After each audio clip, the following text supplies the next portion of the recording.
पाकिस्तानियों, अगर आपने अभी तक चैनल सब्सक्राइब नहीं किया है तो प्लीज़ इसको सब्सक्राइब कर लें और बेल आइकन को ज़रूर क्लिक करें ताकि अपडेटेड वीडियोस के अलर्ट आपको मिलते रहें। मेरे पाकिस्तानियों, अस्सलाम वालेकुम। दुआ है आप लोग खैरियत से हों। दोस्तों, आज भी एक्सपेक्टेशंस के मुताबिक और इंडिकेशंस के मुताबिक एक वॉलेटाइल और रेंज बाउंड सेशन ऑब्जर्व किया, जिसमें काफ़ी स्टॉक्स में प्रॉफिट टेकिंग भी देखी गई और इंडेक्स इनडिसिसिव मूवमेंट के बाद इनडिसिसिव क्लोजिंग पे अख्ताम पजीर हुआ और इसको डिस्कस करेंगे इस वीडियो में। FIPI से कैंडलस्टिक के डेली एनालिसिस प्रेडिक्शन से इंडेक्स की सपोर्ट रेजिस्टेंस देखेंगे। 30+ एक्टिव स्टॉक्स की एंट्री और एग्जिट पॉइंट कल के लिए देखेंगे। दोस्तों, FIPI के डेटा पे देखें तो फॉरेन इन्वेस्टर नेट सेलिंग पे है $1 मिलियन की, और सेक्टर वाइज देखें, इंडिविजुअली देखें तो इंडिविजुअल्स $2 मिलियन की बाइंग की है। दोस्तों, फाइल गलत सिलेक्ट हो गई थी, करेक्ट फाइल पे देखते हैं। सीमेंट सेक्टर में फॉरेन इन्वेस्टर्स की नेट सेलिंग है 0.6 बिलियन की, इंडिविजुअल्स की 0.4 मिलियन की सेलिंग है। बैंक सेलिंग में म्यूचुअल फंड, इंश्योरेंस कंपनीज की हैवी सेलिंग है सीमेंट सेक्टर में, और अदर कंपनीज की भी सेलिंग है। कंपनीज की बाइंग है, हैवी बाइंग है सीमेंट सेक्टर। बैंकिंग सेक्टर में फॉरेन इन्वेस्टर्स की सेलिंग है और इंडिविजुअल्स की बाइंग है, बैंक्स की बाइंग है, कंपनीज की बाइंग है, ब्रोकर्स की बाइंग है। म्यूचुअल फंड की कोई एक्टिविटी नहीं है। इंश्योरेंस कंपनीज की सेलिंग है, अदर कंपनीज की भी बाइंग है। फर्टिलाइजर सेक्टर में देखें तो फॉरेन इन्वेस्टर्स की थोड़ी सी बाइंग है, वॉल्यूम काफी कम रहा इसमें इन्वेस्टमेंट प्रोफाइल में। इंडिविजुअल्स की हैवी बाइंग है, बैंक्स की बाइंग है, कंपनीज की हैवी सेलिंग है।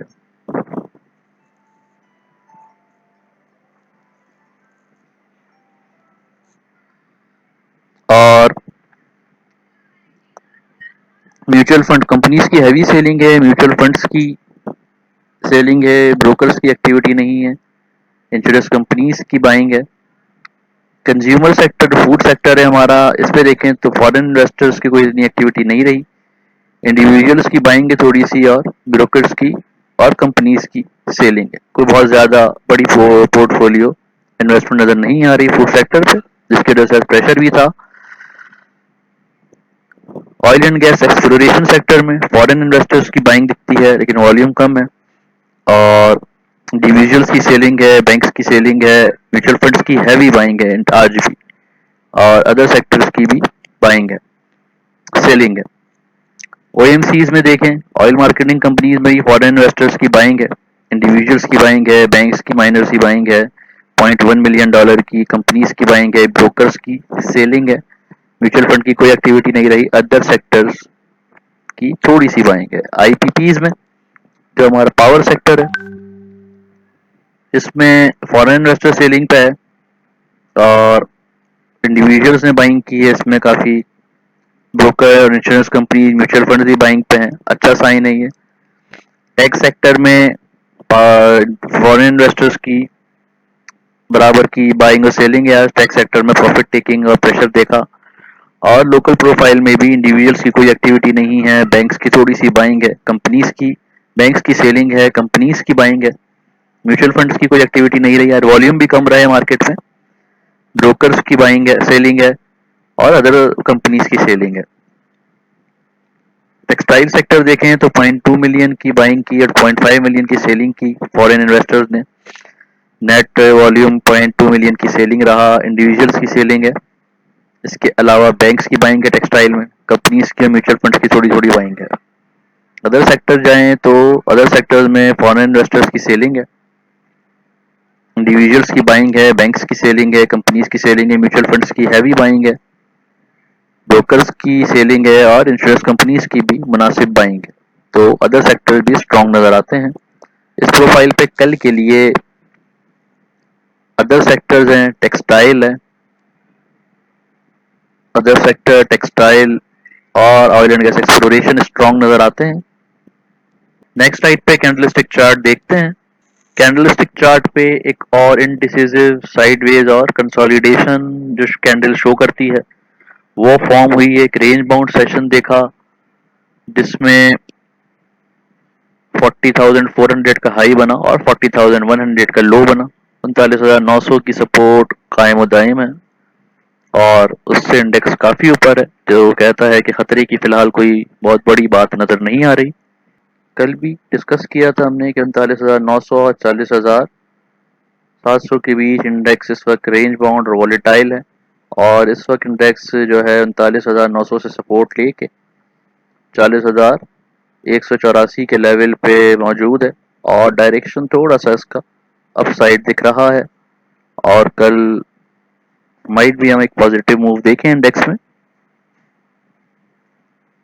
जो ये फॉर्मेशन है कैंडल्स की, जैसे दिख रहा है कि सपोर्ट से हिट करके इंडेक्स ने कल भी क्लोजिंग दी सपोर्ट से ऊपर और आज कल की क्लोजिंग से ऊपर क्लोजिंग हुई है, जिससे एक उम्मीद की किरण है कि कल इंडेक्स में पॉजिटिव मूवमेंट हो सकती है।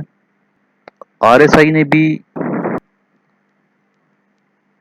आरएसआई का जायजा लें तो ये जो एक ट्रेंड था ये ब्रेक हुआ है और इस साइड पे हमें मूवमेंट दिख रही है।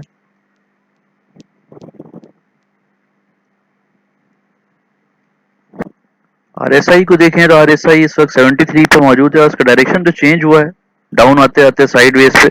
इससे कुछ आइडिया होता है कि मार्केट का ट्रेंड इंट्राडे लेवल पे कल हम चेंज देख सकते हैं। मैकडी को देखें तो मैकडी ने इस जगह पे सेलिंग का सिग्नल दिया था, लेकिन दोनों लाइंस का जो एंगल है वो इतना ब्रॉड नहीं है जिससे कोई बहुत बड़ी प्राइस चेंज हमें नजर आ रही हो, तो इसीलिए हिस्टोग्राम की लाइन भी बहुत छोटी है, लेकिन जीरो लाइन से नीचे है तो इस वक्त नेगेटिव जोन में है। सपोर्ट और रेजिस्टेंस डेटा पे देखें तो पाइवोट से थोड़ी सी नीचे क्लोजिंग हुई है, जैसा कि पिछले 3-4 सेशन से हम देख रहे हैं, तो थोड़ी ऊपर होती है थोड़ी नीचे, जिसकी वजह से हमें वॉलेटाइल और रेंज बाउंड सेशन दिख रहे हैं और कल भी ऐसा ही एक्सपेक्टेड है, जिसमें हम 40,000 से लेके 40,400 तक मार्केट को मूव करता हुआ देख सकते हैं। अगर ये रेजिस्टेंस ब्रेक होती है तो फिर इंडेक्स 40,600 और उसके बाद 40,800 जो कल का इंट्राडे टॉप भी हो सकता है। अगर इस लेवल पे इंडेक्स क्लोज होता है 40,500-600 के ऊपर तो ये एक पॉजिटिव साइन होगा। नेक्स्ट देखते हैं 30+ स्टॉक्स के कल के बाय और सेल लेवल। तो हेस्कॉल की बात करें, हेस्कॉल ने मूव किया आज भी, लेकिन ज़्यादा बुलिश नहीं था और साइडवेज पे क्लोजिंग दी है, लेकिन स्टिल अभी भी खतरे की बात कोई नहीं है। यहाँ पे कंसोलिडेशन लेवल शो हो रहा है हेस्कॉल का।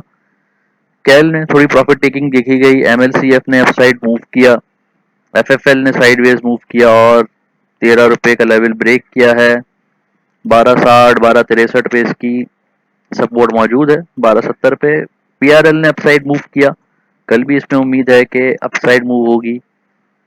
एवीएन साइडवेज पे था, पाइवोट से नीचे क्लोजिंग की है, लेकिन अच्छी मूव बन सकती है इसमें। हबको में कंसोलिडेशन नजर आई, टीआरजी में भी 55 तक जाके प्रॉफिट टेकिंग देखी गई और साजियो स्टिल कंसोलिडेशन फेज में है और कल थोड़ा सा प्रेशर दिखता है चार्ट्स पे। डीजीकेसी ने 107 और 8 रुपए की रेजिस्टेंस ब्रेक की है और चैनल से बाहर आया है, तो यहाँ से इसकी रेंज 120 रुपए तक हो सकती है। एनसीएल में प्रॉफिट टेकिंग देखी जा सकती है, सरल ने 251 और 52 की रेजिस्टेंस ब्रेक की है, लेकिन 265 की सपोर्ट रेजिस्टेंस से नीचे आया, तो ये 252 से 265 के दरमियान मूव होता हुआ देखा जा सकता है। पेल ने अच्छा मूव किया था 35 रुपए से ऊपर, लेकिन 35.50 की रेजिस्टेंस है वो ब्रेक नहीं हो रही, वो ब्रेक होती है तो फिर आगे मूव दिखेगी। जनरल टायर भी साइड वेज पे है, कंसोलिडेशन फेज में है। ओजीडीसी ने यार 117 से ऊपर क्लोजिंग दी है, कल 119 तक जाता हुआ देख सकते हैं। लक्की सीमेंट में अपसाइड मूव शो हो रही है, लेकिन स्लो अपसाइड है। चिराग सीमेंट साइड वेज पे दिखता है और नहीं, चिराग ने तो आज रेजिस्टेंस ब्रेक की है, फिर रेट साइडवेज गलत आ गया, अपसाइड मूवमेंट दिखती है। कोहाट ने भी रेजिस्टेंस ब्रेक की है, पायनियर भी रेजिस्टेंस ब्रेक करने के करीब है, नई इसमें लेवल नजर आएंगे। एमसीबी साइडवेज है, थोड़ा फर्दर इसको नीचे देख सकते हैं। एचपीएल साइडवेज पे है, 120 से वापस आ सकता है। यूबीएल डाउन है और 114.15 से वापस इसको जाता हुआ देख सकते हैं, वहां से बाउंस बैक कर सकता है। पीपीएल में अपसाइड मूवमेंट है, 104 के ऊपर इसे कंसोलिडेट किया आज और 104 से नीचे सारा दिन ब्रेक नहीं दिया, जो कि अच्छा मजबूत साइन है आगे बढ़ने के लिए। पॉल में साइडवेज मूवमेंट है। पीएसओ में प्रॉफिट टेकिंग देखी गई है और फर्दर प्रॉफिट टेकिंग हो सकती है, लेकिन स्ट्रॉन्ग डरने की बात नहीं है। मरी गैस साइडवेज रहेगा। एनआरएल में 192 93 की रेजिस्टेंस तो ब्रेक हुई है, लेकिन अभी भी थोड़ी सी कंफ्यूजन है। अपसाइड रैली बनती है तो एंट्री कर सकते हैं इंट्राडे पे। एटीआरएल में थोड़ी प्रॉफिट टेकिंग हो सकती है। एफर्ट 35 RSI पे है, दोबारा बाइंग लेवल पे और अच्छे लेवल पे आ चुका है, बाइंग कर सकते हैं यहाँ से। एफएफसी ने यहाँ पे कंसोलिडेशन शो की है 108 के ऊपर, और जो चार्ट्स में दिख रहा है जो मंदी के जो पैटर्न था वो ब्रेक हुआ है। फर्टिलाइजर्स के लिए अच्छी खबर है कि मंदी का जो पैटर्न है वो चार्ट्स में ब्रेक होता हुआ नजर आ रहा है। जीएटीएम साइडवेज पर है, प्रॉफिट टेकिंग हो सकती है। एनएमएल में प्रॉफिट टेकिंग एक्सपेक्टेड थी, मजीद थोड़ी सी प्रेशर देखा जा सकता है। एसएनजीपी 66 से वापस आया है और क्लोजिंग डाउन साइड पे दिए, ट्रेंड स्टिल अप है। फिरोज में डाउन साइड मूवमेंट देखी जा सकती है, ऊपर मूव करने की कोशिश की थी लेकिन कामयाबी नहीं हुई। एमईबीएल ने बोनस शेयर्स दिए हैं तो इसलिए थोड़ी एडजस्टमेंट रहेगी कुछ दिन इसमें। जीएचएनएल साइड वेज पे है, मनी 120 रुपये हिट करके नीचे क्लोजिंग दी है जीएचएनएल ने, जो रेंज बाउंड होने की निशानी दे रहा है। जीएचएनआई भी डाउन साइड मूव कर सकता है। बीएफएल साइडवेज है। लॉट कैम में डाउन साइड मूवमेंट एक्सपेक्टेड है। Park Suzuki motor still sideways पर है और थोड़ा प्रेशर इंट्राडे पे देखा जा सकता है। टीजीएल ने 83 ब्रेक किया है और यहाँ से अपसाइड रैली बन सकती है। यूनिटी साइडवेज पे है, 1393 पर है, और पाक ऑक्सी में 151 के पास से बाउंस बैक हो सकता है। आईएसएल यहाँ से रैली बना सकता है। दोस्तों ये थे आज के एनालिसिस और डेटा। उम्मीद है आपको पसंद आएंगे, काम के लगे तो लाइक ज़रूर कीजिएगा और वीडियो को अपने अपने ग्रुप्स में शेयर कीजिएगा। चैनल को सब्सक्राइब कर लें और बेल आइकन को ज़रूर क्लिक करें। आप लोगों का बहुत बहुत शुक्रिया।